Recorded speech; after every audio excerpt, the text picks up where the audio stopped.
Hello hi नमस्ते आशा करछि भल थे समस्ते मो यूट्यूब चैनल को आपण मानक स्वागत।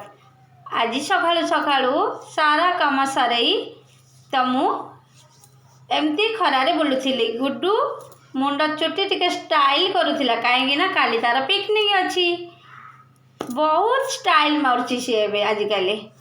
तापरे कहला मामा कि आज टिफिन मते पिकनिक पाई कौन दब तो मोमोज प्रिपेरेसन पाई मुझे बसी जाइली। तो मोमोज पाई कि मेसीन बाहर कर नेली जो मेसीन रे बहुत इजिली रे आमर गाजर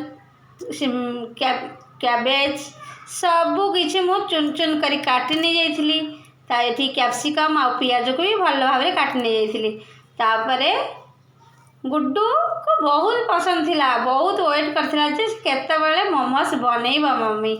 तापरे आमे दिजण मिलीमिशिक दिजण मोमोज बनैलु। एबे चलंतु देखिबा सरीगलानी कोबी कटा पर आमे कौन करिबा।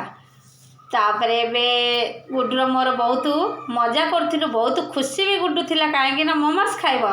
तो एबे मोमोज पाई कि मु प्रिपरेशन किचन को पळै आसली। किचन आसी मसलाटा कषि नेली। मसला एबे कषि गलानी कषा सरी जाइछि। गुड्डू कहला कि मम्मा मोमोज बनैबो आ लाल वाला तीखा चटनी हबनी तो सेटा मजा आसीबनी। तो सेति पाई मु टमाटो आउ सुखिला लंका को भल भाव ग्राइंडिंग करनेली।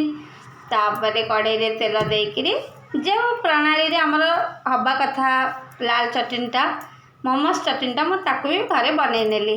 गुड्डूर तो आज पूरा रज आउ फटाफट किणी मु मोमोज चटनी बनै नेली। तापरे आटा गुंथिया भाई मोमोज चटनी आहा कि सुंदर आ लाल लाल चटनी थिला आ खाइबा को भी बहुत टेस्टी लगी थाए। मोमोज खाइबा मोमोज चटनी नथिबो सेटा तो केबे भी भल लगी न थाए। तो बहुत टाइम लगे किंतु करी खाइबाटा निहाती दरकार। तापरे एबे मो अटा चकटी नेली। बहुत छोटो गुलाटे बनैछि काहेकि ना मोर अधिका बनैबा नथिला।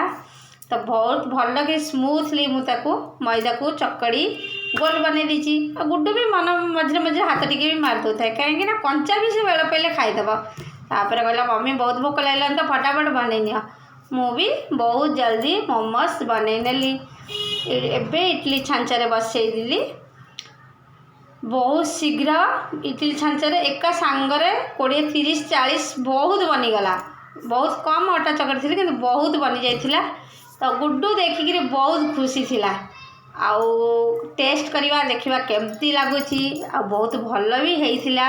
आपण माने भी घरे शीत दिन रे मोमोज बनैकिरी घरे भी खाई नियंतु बहुत भल लागिबो। माने दुकान रु किनिकिरी खाइले आमे पैसा अधिक नहीं जाए किंतु पेट मन भी भरेनी। किंतु आमे घरे बनैले बहुत मजारे आम समस्त पूरा परिवार मिसिकी भल भाव में खाई नवा। मु भी बहुत खुशी थी। सतरे बहुत टेस्टी अच्छी।